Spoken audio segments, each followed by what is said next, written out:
हाँ जी।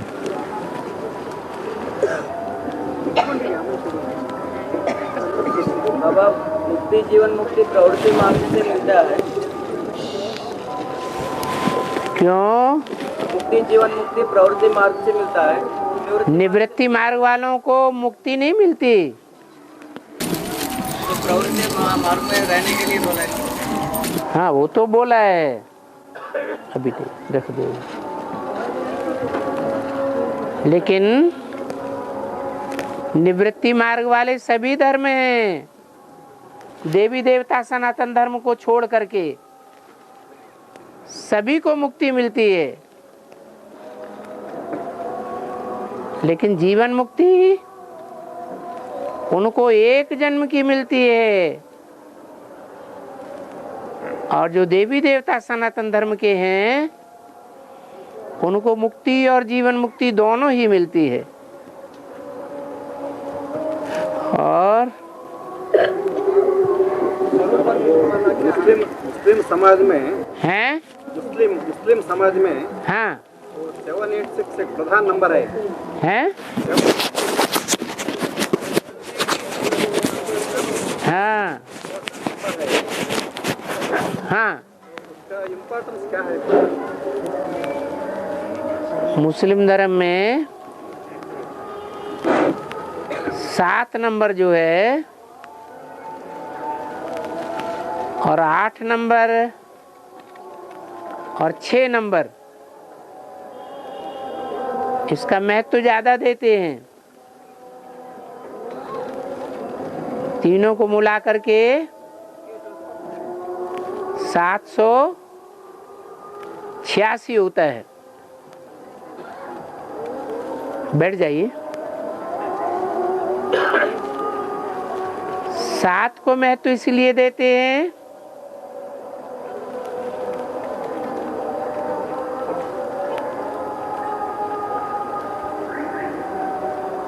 कि 7 नारायण हैं।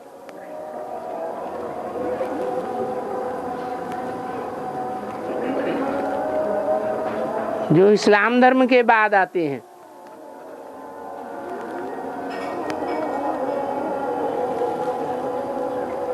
आठ को महत्व इसलिए देते हैं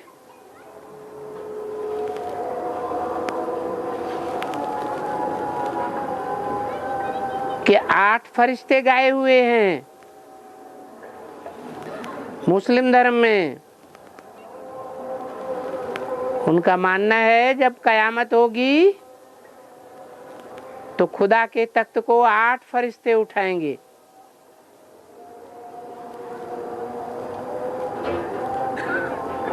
और 6 को मान्यता इसलिए है कि पहला सूर्यवंश, फिर चंद्रवंश, फिर इस्लाम वंश, फिर बौद्ध वंश, फिर क्रिश्चियन वंश, उसके बाद उनका नंबर आता है 6ठा नंबर। इसलिए 6 को भी महत्व देते हैं। और राम बाबू की जन्म यज्ञ का आदि में 84 का था या 83 का था? राम वाली आत्मा सन 36-37 में अंतिम 84वां जन्म लेती है। फिर आप कहेंगे क्या वर्तमान में राम वाली आत्मा नहीं है यज्ञ में? यज्ञ में है, लेकिन राम वाली आत्मा और राम के सभी भी सहयोगी जो सूर्यवंशी अव्वल नंबर में हैं, उनका ये 84वां जन्म भी है। और यही जन्म एक्स्ट्रा ऑर्डिनरी जन्म भी है। जो संगम युग का सबसे श्रेष्ठ जन्म है, क्योंकि इसी जन्म में वो श्याम से सुंदर बनते हैं।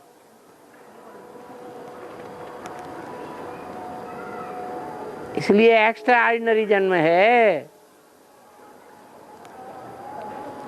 84वां जन्म भी है, अंतिम जन्म, और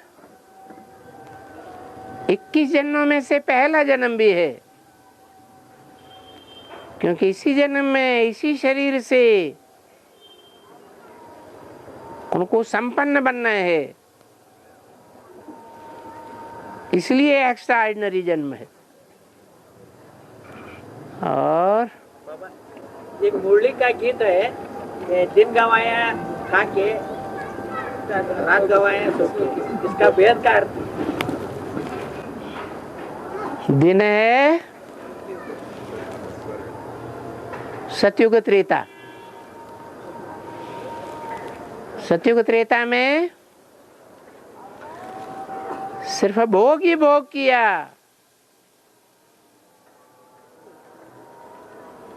कमाई कुछ भी नहीं की, वहां कोई भी पुरुषार्थ नहीं होता, आत्मिक स्थिति रहती है,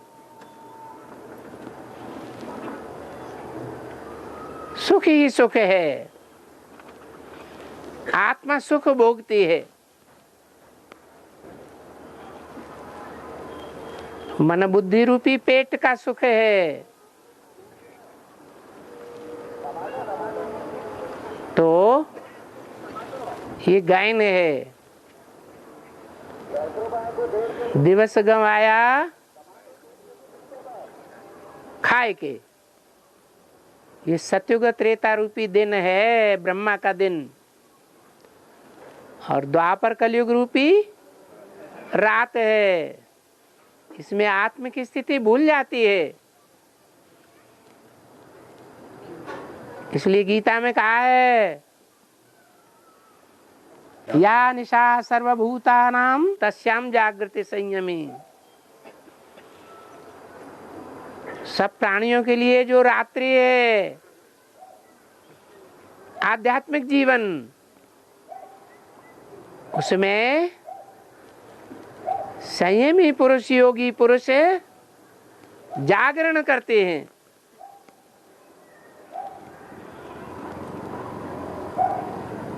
लेकिन द्वापर से कोई योगी है, कोई आत्मिक स्थिति में या बाप की याद में रहता है, आत्मा की पहचान है नहीं है, तो आध्यात्मिकता में सब सो रहे हैं। अध्यात्म का अर्थ है अधिमाने अंदर, आत्मा ने आत्मा। आत्मा के अंदर क्या है, इस बात को कोई नहीं सोचता। भौतिकवाद में सारी दुनिया जीती है। इसलिए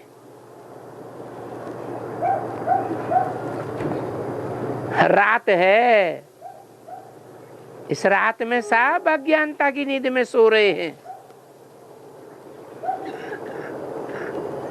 दिन में देवताओं ने सुख भोगा,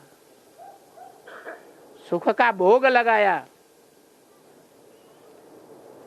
सतयुग त्रेता रूपी दिन और द्वापर कलयुग रूपी रात्रि में क्या किया, सो गए। आत्मिक स्थिति की भी याद नहीं।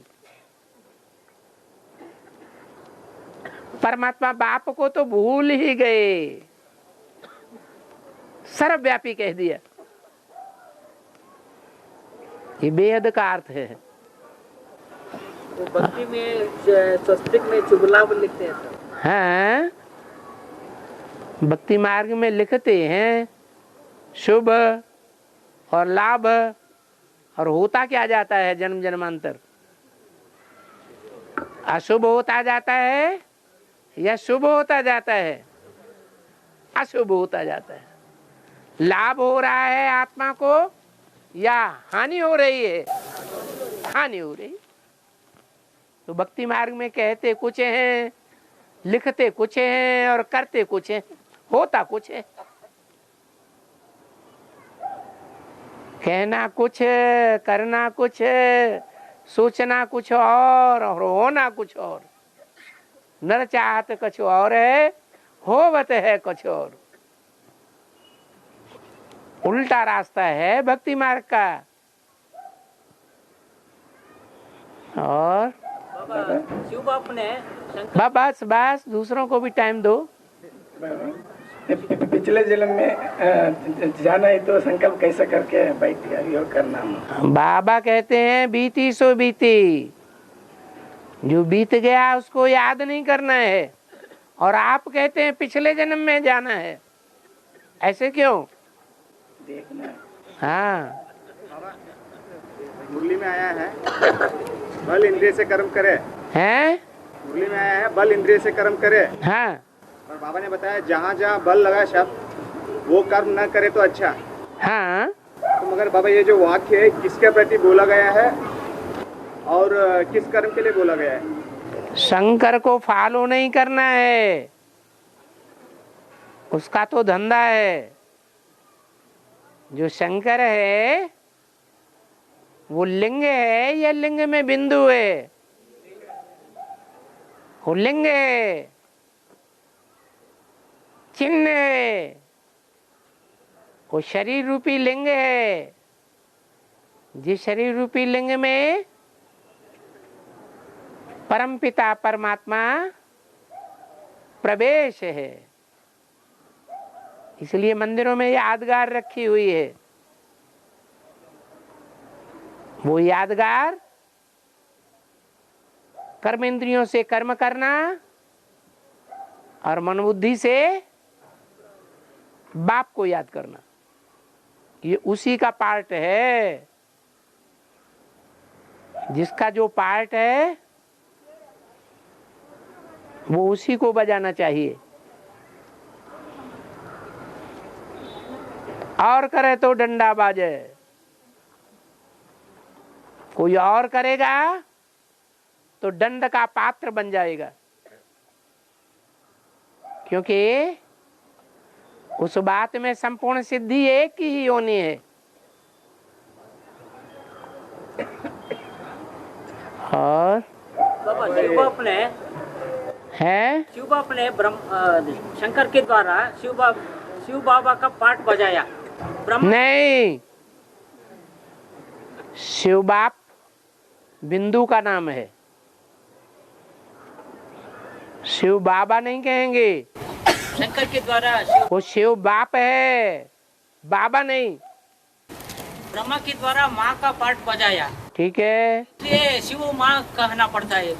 हाँ जी, इसलिए कि माँ जितना सहन करती है उतना कोई भी संबंध सहन नहीं करता। ये माता के रूप में पाठ बजाया है। ब्रह्मा ने जितना सहन किया उतना संसार में कोई भी नहीं सहन कर सकता। ये बेहद की माँ है, जगदम्बा भी उतना सहन नहीं कर सकती। और बाबा भक्ति मार्ग में ये संस्कृत ना हर जगह में उपयोग करते हैं। संस्कृत लैंग्वेज हाँ हर जगह में उपयोग करता है, गीता पढ़ने में और पूजा करने में। हाँ जगह में ना संस्कृति उपयोग करते हैं। हाँ, संस्कृत का इतना खास उपयोग करने का क्या अर्थ है? ये अर्थ है संगम युग में भी तो इसकी शूटिंग होती होगी या नहीं है? ब्रॉड ड्रामा में संस्कृत एक ऐसी भाषा है जो बड़े बड़े विद्वान पंडित आचार्य ही बोलते हैं, दूसरे कोई लोग नहीं समझते हैं। ऐसे ही एडवांस की जो भाषा है ज्ञान की, वो एडवांस के विद्वान पंडित आचार्य ही समझते हैं, दुनिया वाले नहीं समझते हैं। ये शूटिंग हो रही है, रिहर्सल हो रही है। और बाबा जैन धर्म वालों को नौ धर्म के बारे में जब समझाते हैं तो वो पूछते हैं कि हमारा धर्म इसमें क्यों नहीं है? इसलिए नहीं है कि जित शब्द से बना है जैन। जित माने जिन्होंने इंद्रियों को जीता, उनके मुखिया का नाम है जिन, जैनेन्द्र स्वामी। जो 24 तीर्थंकर हैं वो जैनेन्द्र कहे जाते हैं। इंद्रियों को जीतने वाले, और जिन्होंने इंद्रियों को जीता है उनको फॉलो करने वाले हैं जैन। इसलिए वो जैन धर्म सनातन धर्म से अलग नहीं है, परंतु उस जैन धर्म में फॉलो करने का अर्थ है। जैसे ब्रह्मा के फॉलोअर ब्राह्मण, विष्णु के फॉलोअर वैष्णव, शिव के फॉलोअर शैव, इसी तरह जिन के फॉलोअर जैन। तो वो फॉलोअर हैं, बनते नहीं हैं 24। वो प्रजा वर्ग में आने वाले हैं, लास्ट में ज्ञान में निकल पड़ेंगे और दिलवाड़ा मंदिर का महत्व समझेंगे। समझा? जैन धर्म कोई अलग से नहीं है, इसलिए उनको अलग से नहीं दिखाया है। बौद्ध धर्म अलग है, मनुष्य गुरु के द्वारा स्थापन किया हुआ है। मनुष्य गुरु दुनिया में कोई भी नहीं है जो इंद्रियों को जीत पाया हो।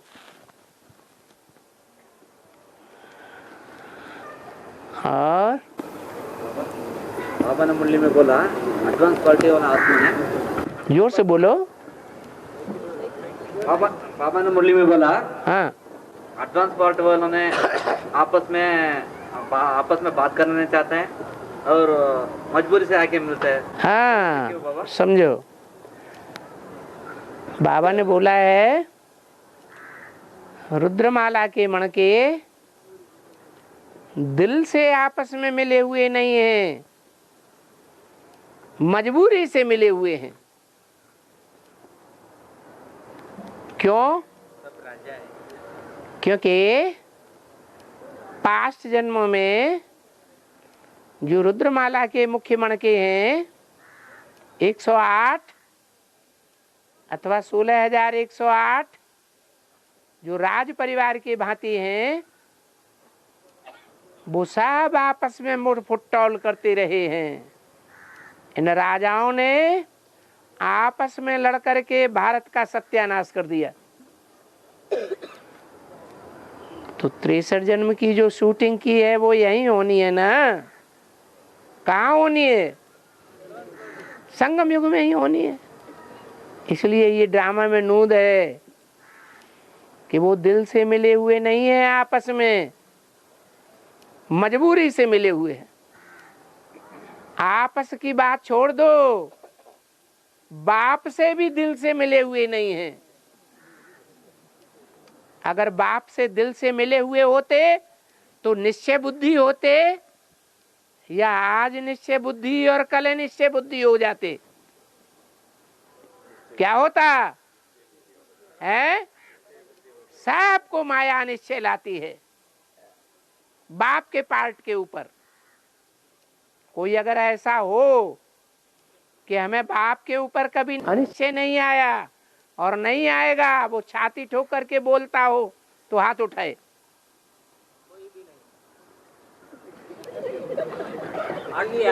तो दिल से नहीं मिले हुए हैं, मजबूरी से मिले हुए हैं। और जो क्लासेस में ना बाबा, मधुबन के क्लास में चाहे गीता पाठशाला में हम सच्ची गीता पॉइंट जो रेडी करते हैं ना, हैं, चाहे मधुबन का क्लास हो, दूर रखो, हाँ, चाहे गीता पाठशाला में जो हम लोग सच्ची गीता पॉइंट जो रेडी करके बताते हैं क्लास के बाद, हाँ, कहाँ कहाँ गीता श्लोक भी बोलते हैं, हाँ, पहले से भी रेडी करते हैं उनको। हाँ, जब मुरली चलता रहता है ना, हाँ, तो तब बुद्धि वहाँ पॉइंट्स की तरफ चली जाती है। कभी सच्ची गीता पॉइंट की तरफ या श्लोक की तरफ फिर क्लास खत्म होती है उनको बिना देख के बोलना होता है, मन में उसको मेमोराइज याद भी करने का होता है। तो ऐसे करने से मुरली से एकाग्रता टूट जाती है, तो ऐसा ना हो उसके लिए क्या करें? सारा दिन जिनका मुरली के महावाक्यों में चिंतन चलता रहेगा उनको वाक्य याद हो जाएंगे या नहीं याद हो जाएंगे? और सारा दिन जिनका धंधा दोरी में बुद्धि चलती रहेगी तो उनको याद रहेगा या हिचकिचाएंगे? सबकी एक जैसी हालत नहीं है।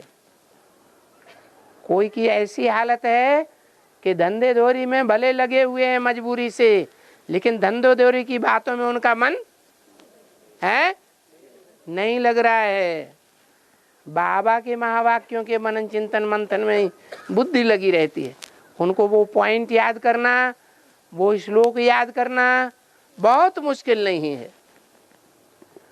और बाबा ये जो हाँ के 8 नारायण के जो राज्यभार का जो टाइम है ना, हाँ जी, उसका थोड़ा हिसाब नहीं लग रहा है, क्योंकि जो सतयुग है 1250 साल के है, तो वहाँ पे 8 नारायण होते हैं। हाँ जी, तो 8 नारायण तो हर एक का एवरेज हो गया 156 साल, ठीक है ना। तो 1250 साल में अगर 8 नारायण होते हैं तो वो जब पैदा होते हैं, पैदा से वो मरने तक राज्यभार करते हैं, ऐसा हो जाता है? ऐसा नहीं होता है। तो फिर आप बताइए कैसे ये जब जो पहला बच्चा है, पहला युगल, उसकी के लिए बोला है कि 20-22 साल का कृष्ण जब हो जाता है तब उसकी स्वयंवर होता है, उसको राजगद्दी मिलती है। तो दूसरों का ऐसा कैसे हो जाएगा? उनका तो अंतराल और बढ़ेगा या कम होगा? 8 नारायण से ज्यादा नारायण होना चाहिए। नहीं, जो पहला नारायण है वो माँ बाप के रूप में बच्चों की परवरिश करता है राजा बन करके।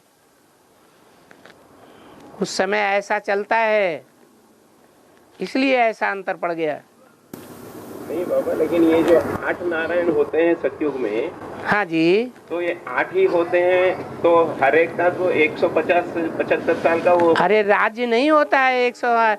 जो बचपना है, जैसे यहाँ जब बच्चे बड़े हो जाते हैं, दुकान संभालते हैं, तो बाप वानप्रस्थी होकर के उनको सहयोग देता है या नहीं देता है? देता है।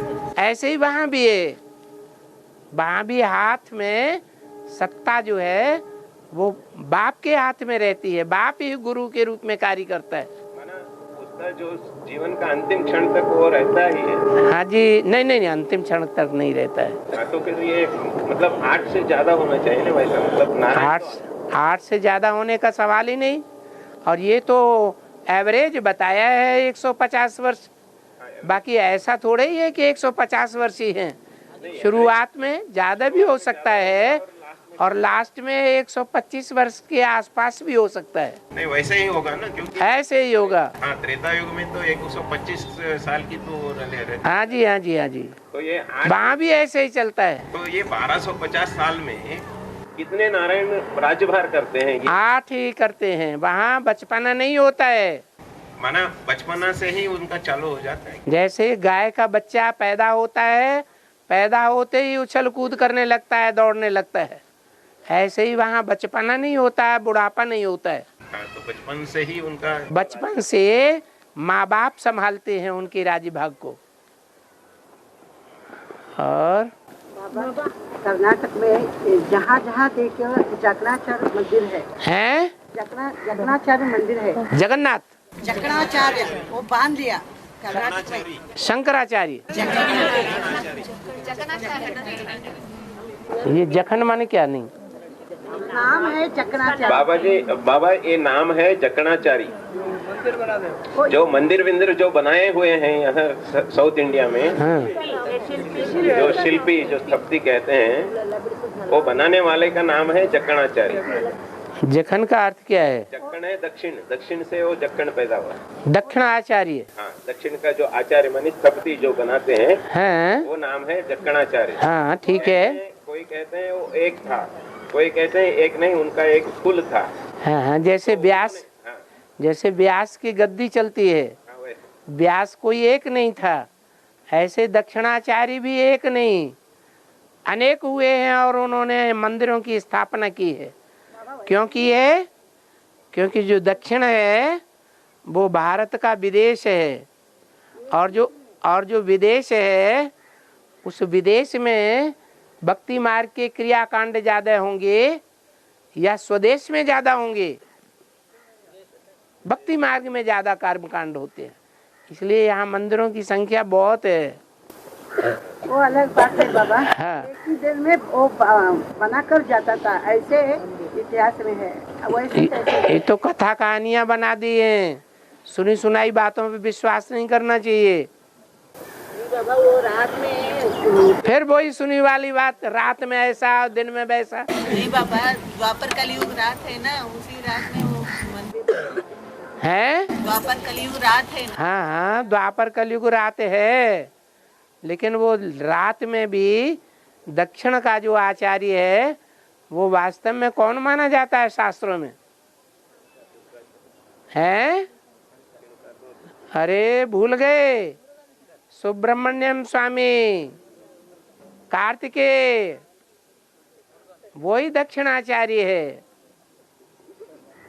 और हाँ, दक्षिण माना जो सुब्रमण्यम स्वामी का जो मान्यता है, हाँ, वो कर्नाटक के नीचे माना, तमिलनाडु वो केरला में है, लेकिन उसके ऊपर तो उतना नहीं है। सभी दक्षिण, देखो शास्त्रों में जो बात लिखी हुई है वो संगम युग की बातें हैं।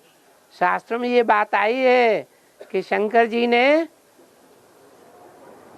उस बच्चे को, बड़े बच्चे को ये ऑर्डर दिया कि दक्षिण में जाओ, वहाँ असुरों का बहुत प्रकोप है, उनको कंट्रोल करो, जा करके धर्म का प्रचार प्रसार करो, वो धर्म का ध्वंस कर रहे हैं।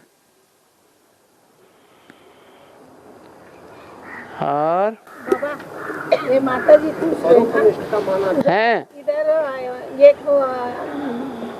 तलकड़ मंदिर है, मंदिर में पांच पंचलिंग है, पांच लिंग है। उधर एक 5 वर्ष में वो प्रत्यक्ष होता है। क्या प्रत्यक्ष होते हैं? वो लिंग 5 लिंग प्रत्यक्ष होता है। क्या प्रत्यक्ष होते हैं? वो माता जी पूछते हैं। शंकर जी बन जाते हैं क्या? 5 वर्ष में एक बार। क्या प्रत्यक्ष होते हैं? लिंग 5 वर्ष में एक बार प्रत्यक्ष होता है, एक दिन, और बाकी लिंग नहीं रहता।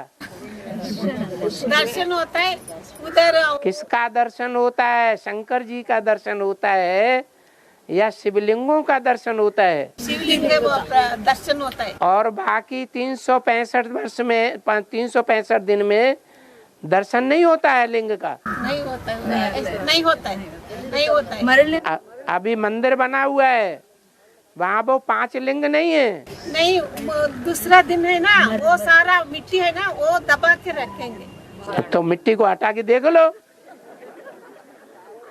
अच्छा, हाँ जी, है हाँ,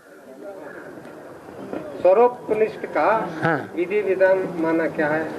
स्व माने अपना, रूप माने रूप, निष्ठ माने स्थित हो जाना, अर्थात अपने आत्मिक स्वरूप में स्थित हो जाना, यही स्वरूपनिष्ठ है।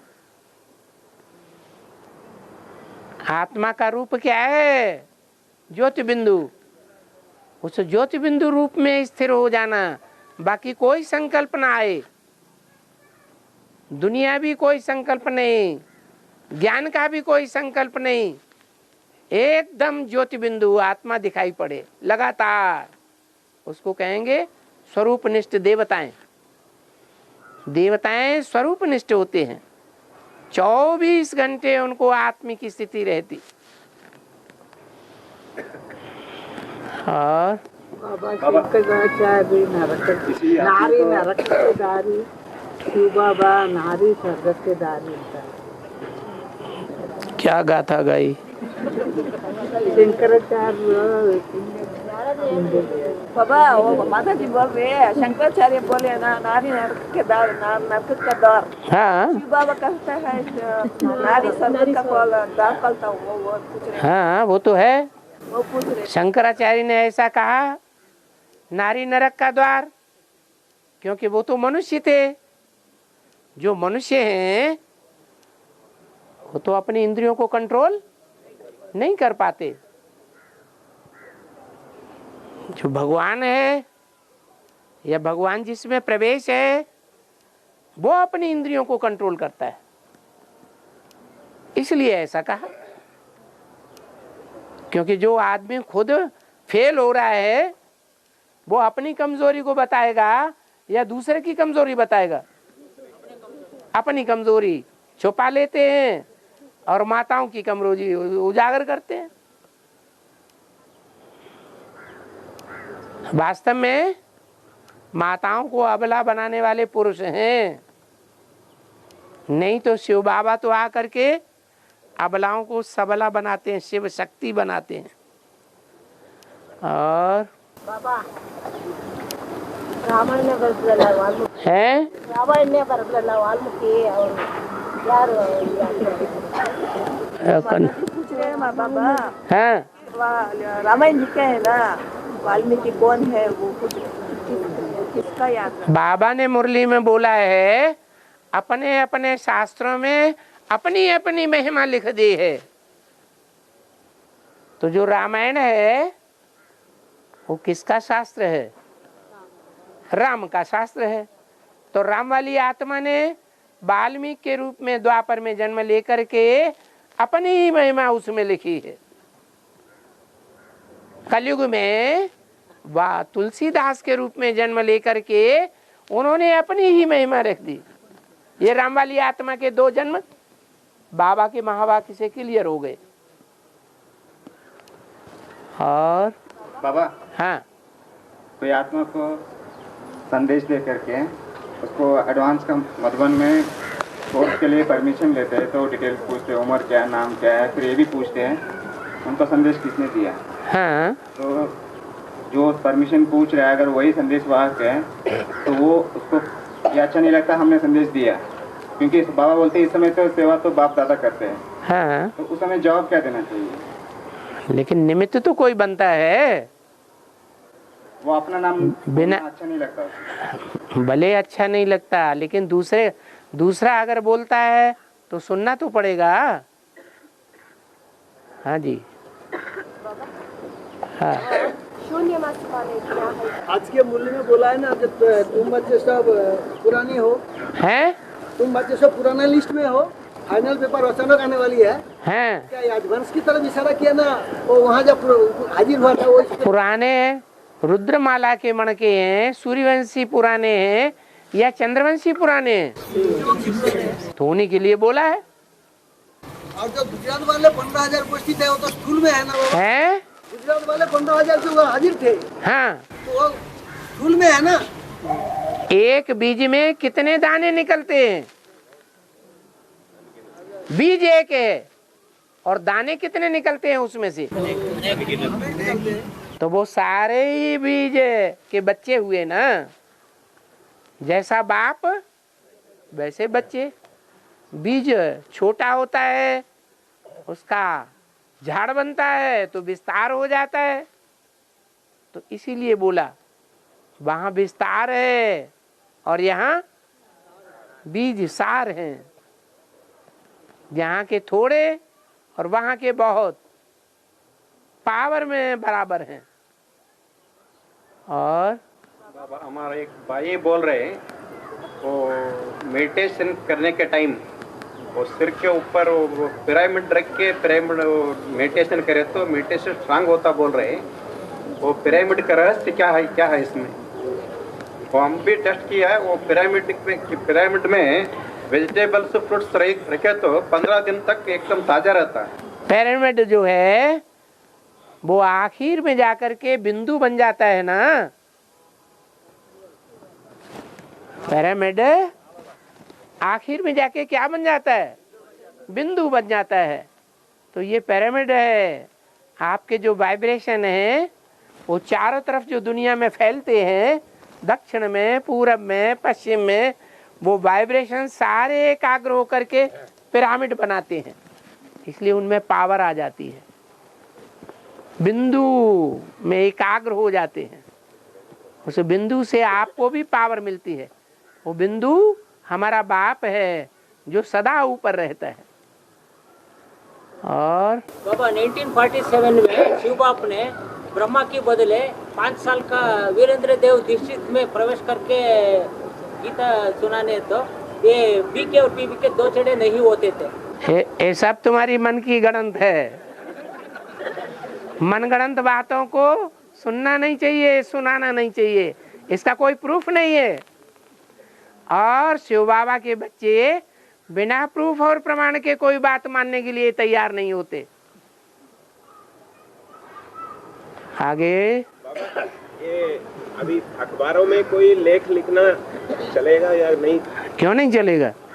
अभी ये गीता के बारे में जो भी चर्चा वगैरह चलता है, हाँ जी, उसमें हम आध्यात्मिक विद्यालय का कुछ पॉइंट्स वहाँ डाल के लेख लिखें तो चलेगा? क्यों नहीं डालते? क्या चोरी है आध्यात्मिक विद्यालय में? नहीं, कोई बात। सिर्फ इतना बताना है कि ये ज्ञान लेने से पहले, ये व्याख्या समझने से पहले 7 दिन का कोर्स लेना जरूरी है, एडवांस कोर्स। एडवांस कोर्स लिए बगैर ये बातें जनरल पब्लिक को जैसे संस्कृत नहीं समझ में आती है, ऐसे ही ये भाषा ज्ञान की समझ में नहीं आएगी। इसलिए जो आध्यात्मिक ईश्वरीय विश्वविद्यालय की श्रीमद् भगवत गीता की व्याख्या है, उसमें लिखा हुआ है सिर्फ प्रजापिता ब्रह्मा कुमार कुमारियों के लिए, दुनिया वालों के लिए नहीं है, जब तक वो एडवांस कोर्स न लेवें।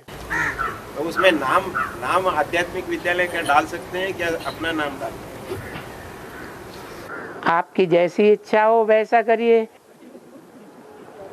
हाँ, है गीता में गीता का भगवान निराकार बताया गया है। तो ये जो अव्वल नंबर व्यास ने गीता लिखा है, अव्वल नंबर व्यास, हाँ, तो बाबा ने बताया निराकार अर्थात निराकारी स्टेज में रहने वाला। हाँ, तो ये बात व्यास को पता था क्या बाबा कि ये गीता का भगवान निराकारी स्टेज में रहने वाला? अरे पता नहीं था तो गीता लिखी कैसे?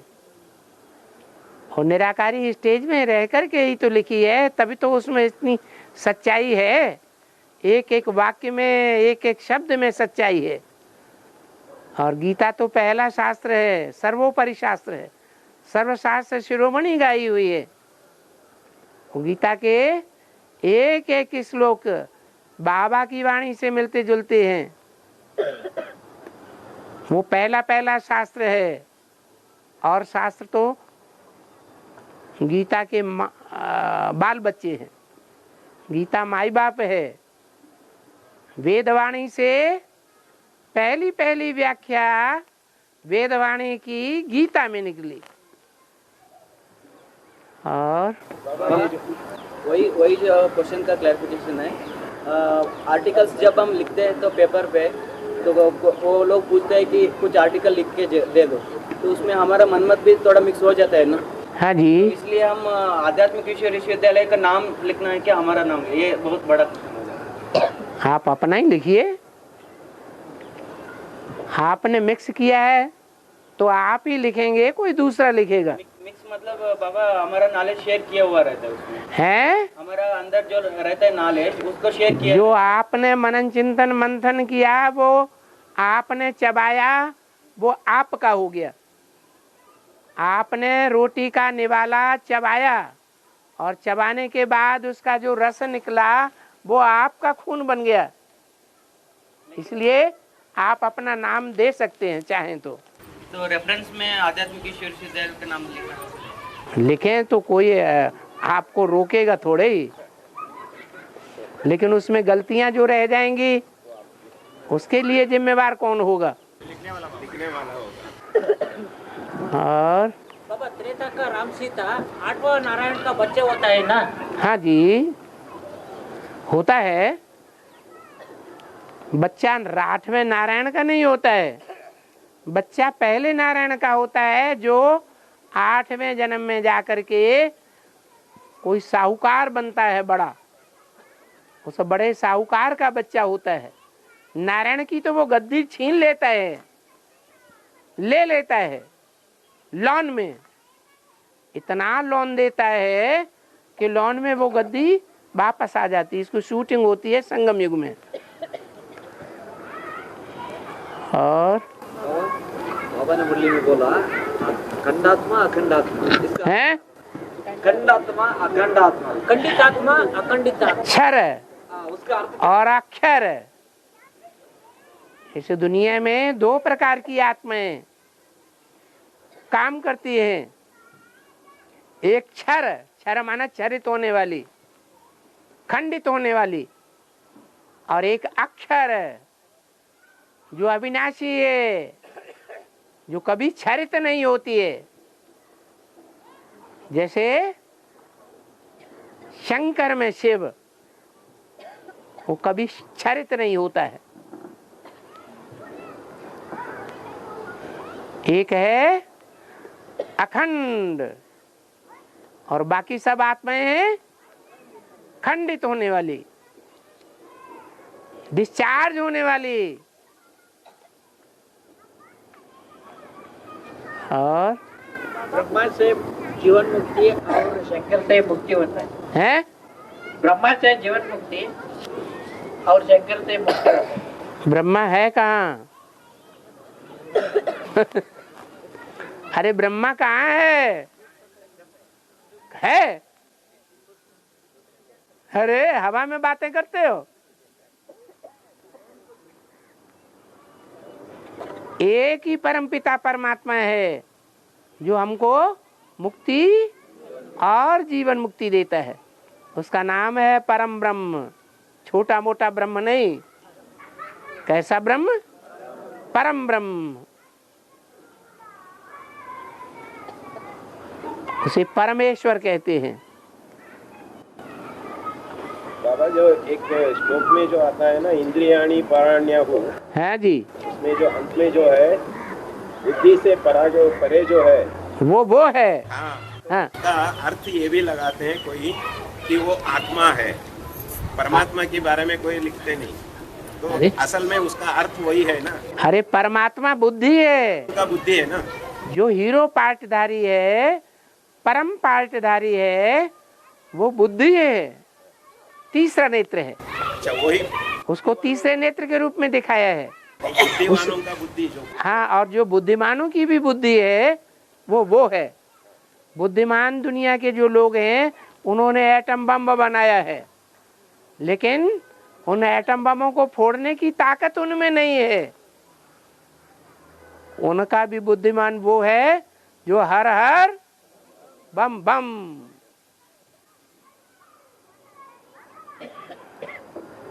बाबा हिंदी भाषा में ना स्त्रीलिंग और पुल्लिंग है, और इसमें जो भी दुनिया की जो भी बातें हैं, जो भी चीज़ है, उनको या निर्जीव वस्तुओं को भी या स्त्रीलिंग या पुल्लिंग में इसको गिना जाता है। इसका क्या रहस्य? कैसी बातों को? जैसे कि निर्जीव वस्तु है, हाँ, इनमें जीव नहीं है। जैसे अन्य भाषाओं में स्त्रीलिंग, पुल्लिंग और तीसरा नपुंसक लिंग भी होता है। हाँ, ये जो तीसरा लिंग है हिंदी भाषा में नहीं। जैसे पृथ्वी है, पृथ्वी जड़ है या चैतन्य भी है? चैतन्य भी है। तो बस ऐसे ही है। जो जड़त्वमयी बुद्धि वाले हैं वो जड़ को उठाते हैं, लेकिन जो ज्ञानी आत्माएं हैं वो समझती हैं कि पृथ्वी जड़ नहीं है, लेकिन कोई चैतन्य आत्मा का भी पार्ट है जिसे पृथ्वी कहा जाता है। पृथिव्यात इति पृथ्वी। जो विस्तार को पाती है उसका नाम है पृथ्वी। पहले पहले एक छोटा सा टापू था, भारत खंड था। फिर वो बढ़ते बढ़ते बढ़ते बढ़ते आज दुनिया हो गई 7 महाद्वीपों वाले, विस्तार को पा गई। ऐसे ही जैसे कोई कन्या होती है तो छोटी होती है, फिर जब माता बनती है तो विस्तार को पा जाती है। और जैसे ये पृथ्वी फैलती गई है तो विनाश के समय जो भी वो भी तभी वो समुद्र के अंदर जाएंगे, वही उल्टा रास्ते से वही से जाएगा क्या? जैसे कि कहते हैं ना, लास्ट में जो है ऑस्ट्रेलिया निकला तो पहले वही डूब जाएगा समुद्र के अंदर। जो पहले पहले समुद्र से बाहर निकला है वो तो भारत है। वो भारत समुद्र के अंदर पूरा नहीं जाता, थोड़ा दक्षिण भारत है। वो अविनाशी खंड है। हाँ, दक्षिण भारत समंदर के अंदर समा जाता है,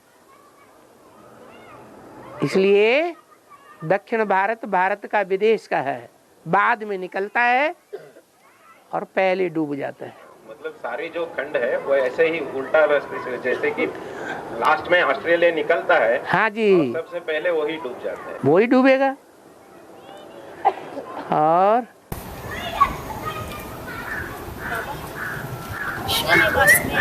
आत्मा शरीर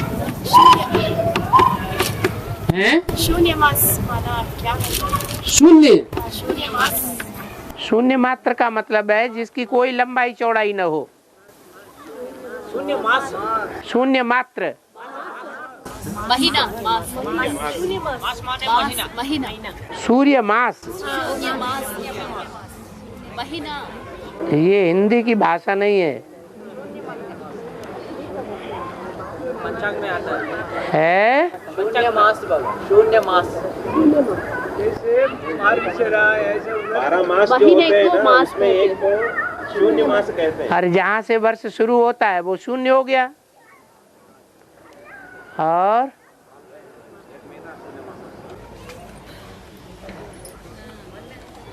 बाबा, हाँ, अब आत्मा शरीर छोड़ने के बाद उसका 12 दिन तक का ना उसका कुछ क्रिया करते हैं। हाँ जी, क्रिया करने के बाद ही वो दूसरा घर बना प्रवेश करता है करके बोलते हैं लौकिक में।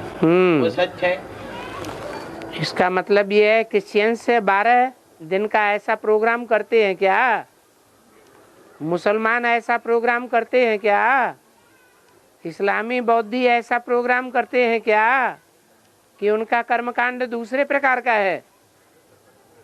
तो ये अपनी अपनी मानवीय मान्यताएं हैं, ये मानवीय धर्म है। इसलिए गीता में बोला है धर्म क्षेत्रे सर्वधर्मान परित्यज्य। ये मानवीय धर्म है, मनुष्यों के द्वारा स्थापन की हुई अपनी अपनी कल्पनाएं हैं, इनको त्याग दो।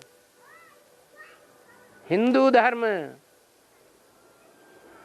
हिंदू तो कोई धर्म ही नहीं होता है। हिंसाम दुयते, जिन्होंने समझा कि हम हिंसा को दूर करने वाले हैं, वो ही अपन को हिंदू कहने लगे। दुनिया वाले हिंसा को बढ़ाने वाले हैं। ये काम कटारी की हिंसा और धर्मों में बढ़ाई जाती है, भारतवर्ष में काम कटारी की हिंसा को बढ़ाते नहीं हैं, ब्रह्मचर्य को अच्छा मानते हैं। ये शूटिंग भी यही होती है। कहाँ? संगम में। कैसे? जो बीके नॉलेज है, बेसिक नॉलेज है, वो समझते हैं हमें हिंदू हैं, हम हिंसा को दूर करने वाले हैं, और सारी दुनिया हिंसा को बढ़ाने वाली है। उनमें अव्वल नंबर है एडवांस पार्टी। लेकिन क्या ऐसा है? हिंदुओं ने हिंसा को नहीं बढ़ाया क्या? हिंदू राजाओं ने तो सबसे जास्ती बढ़ाया। इस दुनिया में कोई मनुष्य पवित्र नहीं है, सब अपवित्र हैं। एक शिव है जो 100% पवित्र है, एवर प्योर है, सदा शिव है। शंकर के मस्तक में वो सदा शिव तीसरा नेत्र दिखाया जाता है। और बाबा, सत्य त्रेता का आधा कल्प का ड्रामा कल्याणकारी है। हाँ जी, द्वापर और कली का आधा कल्प का ड्रामा कल्याणकारी नहीं है। हाँ जी, नहीं है। आपको पूछना क्या है? तो ड्रामा कल्याणकारी ऐसा बोलता है ना। हाँ आधा कल्प का ड्रामा कल्याणकारी है, आधा कल्प का नहीं है। नहीं है। आप क्या पूछना चाहते हैं? तो ड्रामा कल्याणकारी माने सभी कल्याणकारी ऐसा होता है ना। आधा कल्प का जो ड्रामा है वो भोगी मनुष्यों के द्वारा बनाया गया है, वो भ्रष्ट इंद्रियों के द्वारा बनाया गया है, इसलिए अकल्याणकारी है। जो श्रेष्ठ इंद्रियों के द्वारा बनाया जाता है वो कल्याणकारी है, उसमें दुख नहीं होता है। जहाँ दुख है वहाँ पाप है, जहाँ पाप है वो अकल्याण है। जहाँ सुख है, पाप का नाम निशान नहीं, दुख का नाम निशान नहीं, वही कल्याणकारी है। और ये बनाता कौन है? हम स्वयं अपनी रचना करते हैं अपने अनेक जन्मों की। गिरती कला की भी शूटिंग हम कर रहे हैं और चढ़ती कला की भी शूटिंग हम कर रहे हैं। जब हम श्रीमत पर चलते हैं तो चढ़ती कला की शूटिंग करते हैं, और श्रीमद् भगवद गीता की श्रीमत पर नहीं चलते हैं, अपनी मनमत पर चलते हैं और दूसरे मनुष्यों की मत पर चल पड़ते हैं, तो हम गिरती कला की शूटिंग करते हैं। और बाबा, एक भाई का प्रश्न है। भक्ति मार्ग में ये मान्यता है कि जब हमारा बायां आंख लेफ्ट आई जो है अपने आप बंद जब होता है तो मानते हैं कि कुछ बुरा होने वाला है। तो ये भाई पूछते हैं उसका मतलब क्या है? उसका मतलब ये है कि जगत पिता और जगदम्बा सृष्टि के आदि में जो एडम और ईव के रूप में हुए, उनमें जगत पिता है राइटियस और जगदम्बा है लेफ्टिस्ट। वो जगत पिता को सहयोग देते देते सहयोग देना बंद कर देती है, तो वो लेफ्ट हैंड बंद हो गया। बंद हो गया, कल्याण करना ही बंद कर दिया, तो अपना नुकसान करती है या फायदा करती है? हैं? नुकसान कर देती है। द्वापर युग से वो आत्मा जगत अम्बा कही जाती है। पहले दुर्गा तक का रूप थी। दुर्गा अर्थात दुर्गुणों को दूर करने वाली। तब तक दुर्गुणों को दूर करने वाली है जब तक बाप की सहयोगी है लेफ्ट हैंड के रूप में। सहयोगी नहीं रहती, सहयोग करना बंद हो जाती है, तो क्या करती है? अपना अकल्याण कर देती है। इसलिए भक्ति मार्ग में ऐसी मान्यता है लेफ्ट हैंड और राइट हैंड की। विकार में जाने वाले गृहस्थ माता को आने तो शुभ मानते हैं, लेकिन विकार में नहीं जाने वाले विधवा माता को अशुभ और अपशकुन मानते हैं भक्ति मार्ग में। आज की दुनिया में कोई माताएं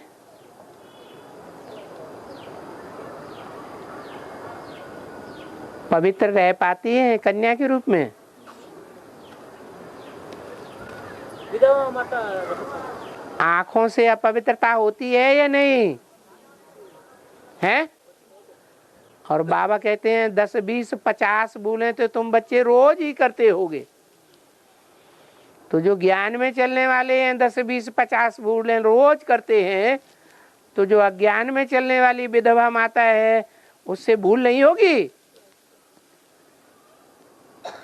आंखों का भी विचार होगा या नहीं होगा? संभावना है या नहीं है? है? लेकिन गृहस्थ माता को शुभ मानते हैं। हाँ, क्योंकि वो सरेआम बाजार एक नारी सदा ब्रह्मचारी की स्टेज पर है। बाबा ने मुरली में बोला है पतित बनना है वो तो पतित दुनिया का कायदा है, परंतु एक से पतित बनना है, अनेकों से पतित बनना ये बेकायदे है, क्योंकि उससे वर्ण संकर संतान पैदा होगी।